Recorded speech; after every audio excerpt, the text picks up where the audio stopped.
O Senado perde um de seus mais ilustres representantes. Luiz Henrique da Silveira, senador de Santa Catarina pelo PMDB, ele estava em seu primeiro mandato nesta casa, depois de uma longa carreira no Executivo. Foi 3 vezes prefeito de Joinville, 2 vezes governador de Santa Catarina e também ministro de Ciência e Tecnologia. No Legislativo, foi deputado estadual e 5 vezes deputado federal, sendo o candidato mais votado do estado em 3 destas eleições. Foram 44 anos de dedicação à vida pública. Este especial resgata trechos de depoimentos, de discursos em plenário e da última entrevista de Luiz Henrique para a TV Senado.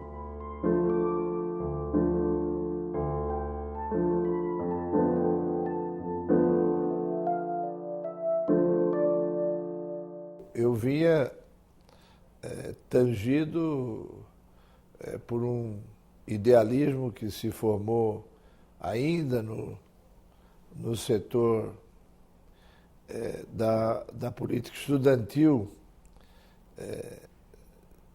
no curso médio, né? Já na escola de grau médio, eu me tornei líder estudantil. E depois, na universidade, eu fui líder estudantil, fui líder no Diretório Acadêmico de Direito e fui líder na União Catarinense de Estudantes. E isso me valeu uma prisão já no dia 30 de março de 64, um dia antes do golpe. Tive uma longa temporada na prisão. Tá? E ao sair da prisão, nos eram oferecidas 2 alternativas. A luta democrática pelo voto ou a luta armada, né, pela violência. E como abominei sempre a violência, entendi que violência gera violência e não resolve os problemas, eu optei pela luta democrática e me filiei ao MDB. Eleito deputado federal, integrei o Grupo Autêntico do MDB e me tornei logo um de seus líderes. Eu lembro bem daquele momento. Nós nos reunimos na véspera e entendemos que aquele não era um momento de pagar para ver. O governo autoritário estava disposto a colocar sobre nós suas garras. E ficou decidido, então, que nós não iríamos à tribuna. O Lisânias, o Nadir Rossetti e o Amaury Miller não concordaram. Foram à tribuna e depois entenderam que nós tínhamos razão, porque imediatamente veio a sua cassação. E nós continuamos, sem ceder 1 milímetro, mas também sem desafiar o regime, sem provocar, né, a edição de mais atos institucionais caçando líderes nossos. Porque cada voz que era tirada do parlamento era uma força a menos que nós tínhamos na nossa luta.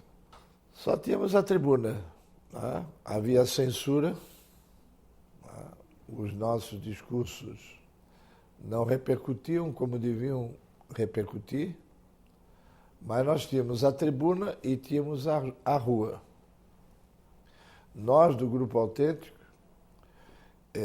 estabelecemos uma ocupação do Brasil todo, né? Os do Sul iam para o Norte, os do Norte iam para o Nordeste, os do Centro-Oeste vinham para o Sudeste e para o Sul, e assim organizamos caravanas e caravanas de parlamentares para ir ocupando o espaço e vir trazendo à população, tá, a proposta do MDB, que era consolidada num documento histórico que é o Esperança e Mudança, que contou na sua elaboração com uma parcela importante da intelectualidade nacional, com Fernando Henrique, com Celso Furtado, com Luciano Coutinho, com Renato Archer, com Severo Gomes, com figuras, como já disse, muito expressivas da intelectualidade brasileira. E aquele documento, ele balizava bem a nossa luta. Posteriormente, houve um documento importante, que também serviu para a nossa pregação, aquele proposto por Teotônio Vilela e Rafael de Almeida Magalhães, que denunciava as 4 dívidas brasileiras: a dívida externa, a dívida interna, a dívida social e a dívida política. Né? Aquele documento também foi marcante para balizar a nossa luta.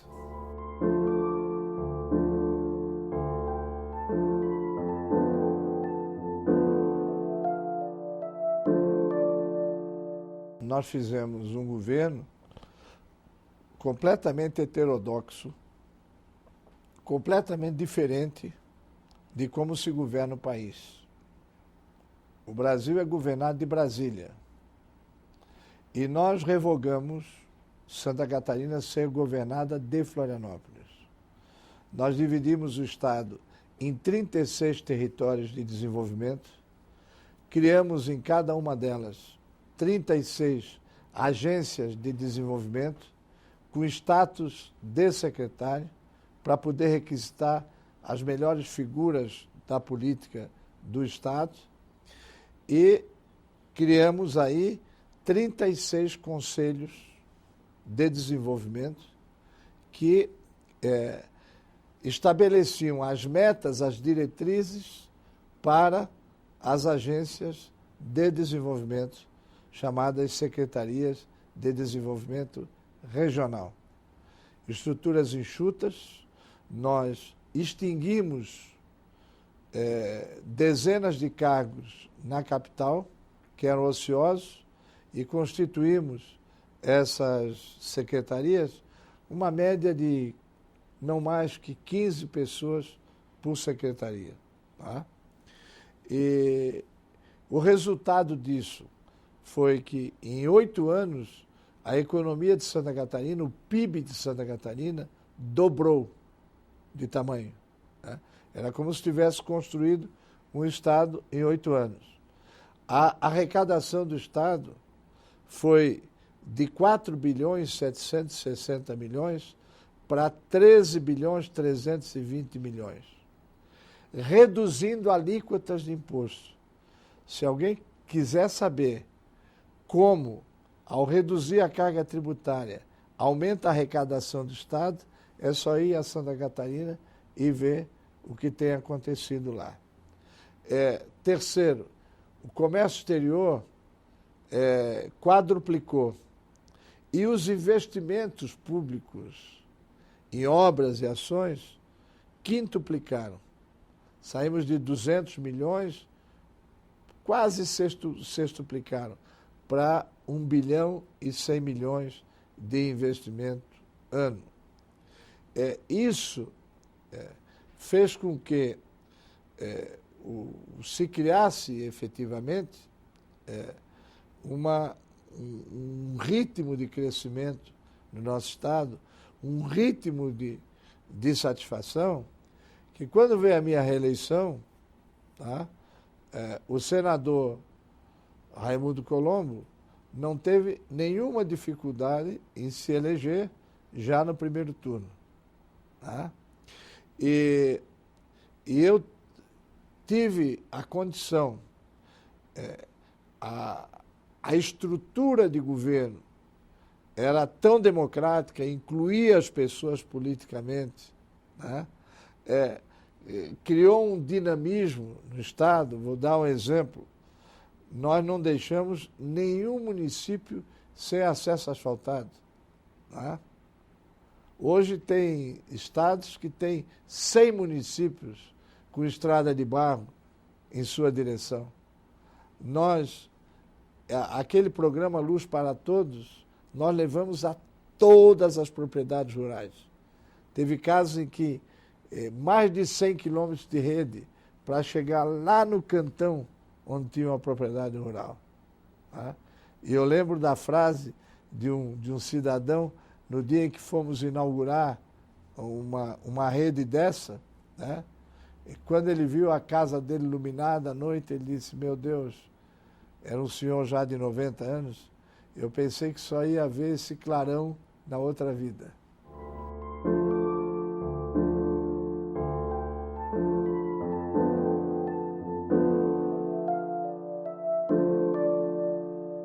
A reforma política que eu proponho, mandato de 6 anos, para que os governos tenham condições de efetivamente planejar e executar ações concretas, coordenadas, eficazes, eficientes.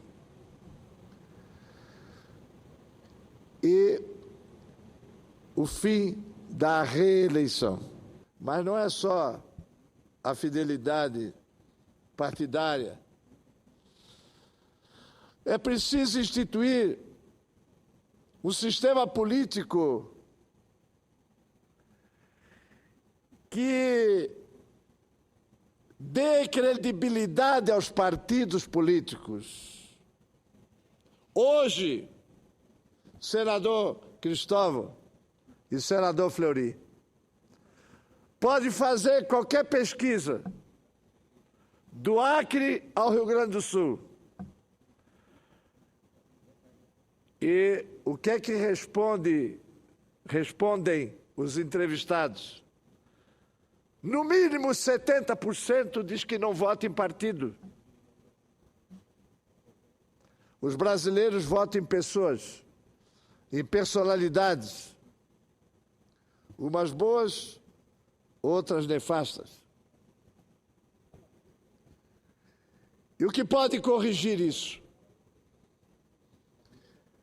É o voto em lista fechada para vereador, deputado estadual e deputado federal.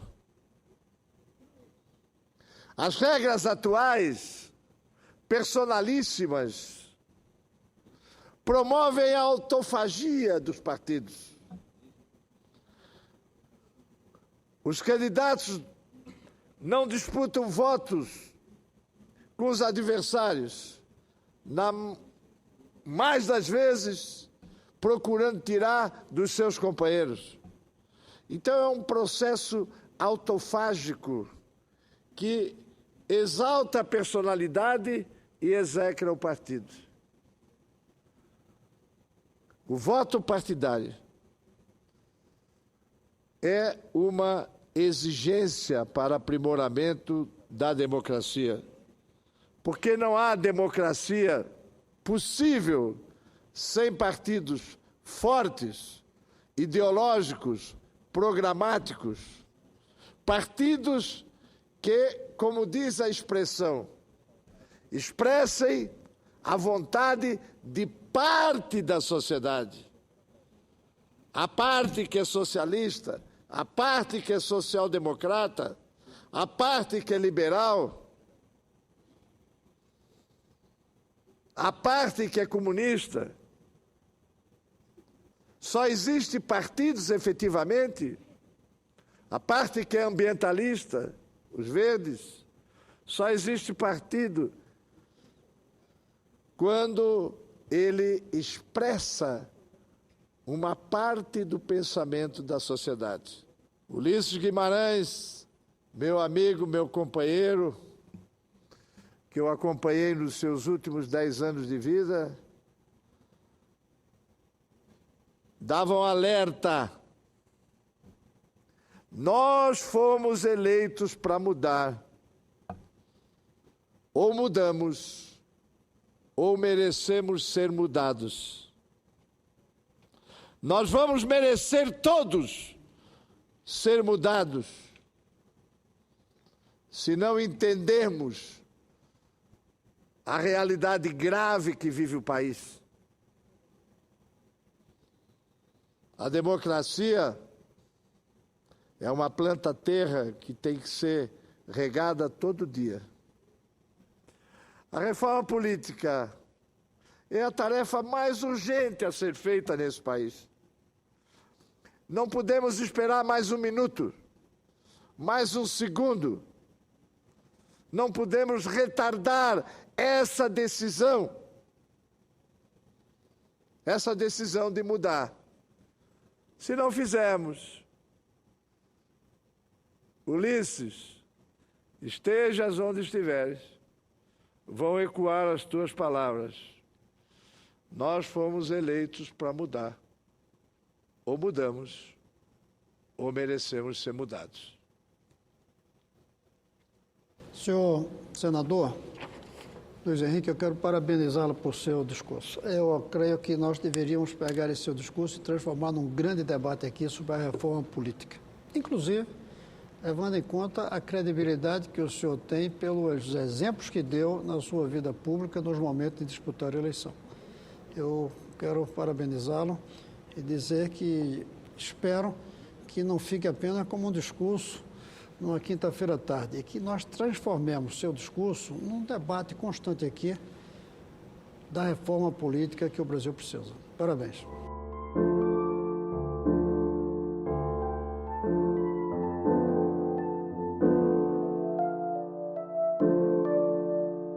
O que eu mais me orgulho na política é de ter implantado em Joinville, em Santa Catarina, a descentralização administrativa. Quanto mais perto tiver o governante do governado, mais democrática, mais transparente e mais eficaz é a gestão. Acho que o Brasil só vai se recuperar desse atraso, por exemplo, em relação à China, que quando estive lá para celebrar aquele acordo para a construção dos 2 satélites, em 88, era muito mais atrasada que nós, né? É a descentralização. Nós temos que fazer um novo pacto federativo, né, dando autonomia financeira e autonomia de gestão aos municípios e aos estados brasileiros. Hoje, de todo o imposto que nós pagamos, a toda hora, em todo instante, sem perceber, porque o imposto está embutido no preço dos produtos, mais de 2/3 vem para os cofres de Brasília. E ficam aí os prefeitos viajando para cá, de chapéu na mão, pedindo recursos que não vêm, que ficam dentro da burocracia. Eu disse burocracia, né, brasileira. Então, é isso.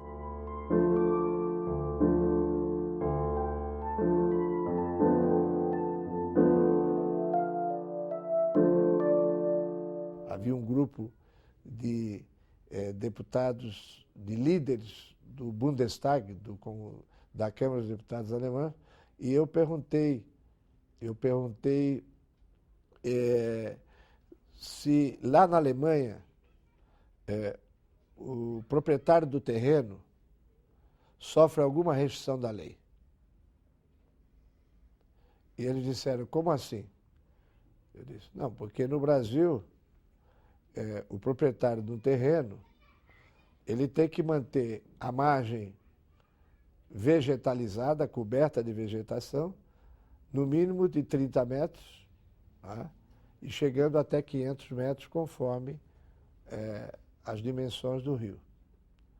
E disse a eles que, no Brasil, quem tem um terreno na Amazônia só pode usar 20%. 80% tem que manter florestado.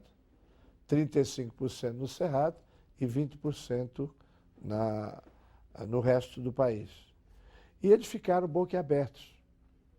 E eu disse, esse é um princípio da Rerum Novarum em que se baseou a social-democracia alemã, tá? Proposta por Friedrich Ebert, tá? E implantada por Konrad Adenauer. Qual é o princípio da Rerum Novarum? É de que na economia deve haver liberdade de competição, mas deve haver um Estado forte para estabelecer o equilíbrio entre capital e trabalho. Ou aquela expressão muito feliz do Gallup Folk, dizendo que a relação entre capital e trabalho é a de uma balança, onde o peso do capital é maior. Então é preciso botar o peso da lei, o peso da intervenção do Estado, para estabelecer o equilíbrio entre o capital e o trabalho. E eu disse a eles, foi assim que vocês construíram a social-democracia alemã e toda essa era de prosperidade. Ora, no Brasil, nós adotamos um princípio da Rerum Novarum, do Papa Leão XIII. E sobre toda a propriedade pesa uma hipoteca social. E a hipoteca social no Brasil é a APP, né? É a área de preservação permanente na beirada dos rios e dos lagos e dos cursos d'água, e a reserva legal, que todo terreno deve manter. E aí disse a eles, no Brasil houve um grande desmatamento, inclusive no Cerrado Amazônico, principalmente no Cerrado Amazônico. Por quê? Porque para conquistar uma nova fronteira agrícola, a ditadura de 64 estabeleceu que toda pessoa que comprasse terreno no Cerrado Amazônico ou em região da Amazônia Legal tinha que derrubar 50% da floresta para transformá-la ou em agricultura ou em pastagem. E foi assim que foi feito durante quase 3 décadas, né? E que a lei atual estabeleceu uma recuperação dessa mata que foi destruída. Não essa que foi legalmente, que essa não tem como restituir, mas todo o desmatamento ilegal que se seguiu essa orientação legal vai ter que ser restituído em 20 anos. Todo o país está sendo recadastrado, havendo um cadastramento rural ambiental de cada propriedade, e onde se verificar que falta vegetação ciliar e que falta reserva legal, isso vai ser restabelecido através de um programa de recuperação ambiental em 20 anos. Eles ficaram de boca aberta. Tá?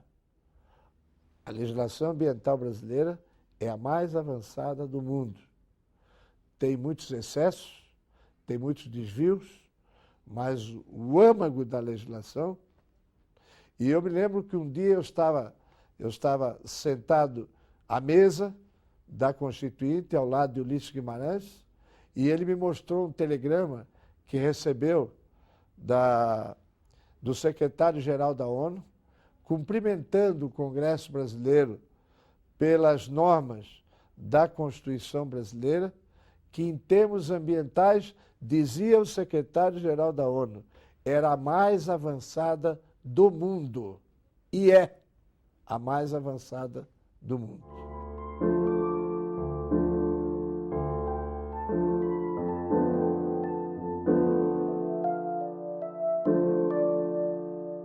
Nós somos um país ensolarado, e o futuro da energia é a energia solar.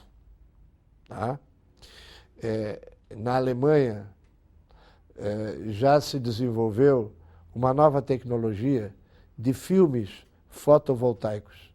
Filmes como os filmes mesmo de cinema, películas que você coloca na janela da sua casa e energiza a sua casa. Então eu acho que isso vai ser o grande futuro, o grande salto do país. Energia eólica, tá?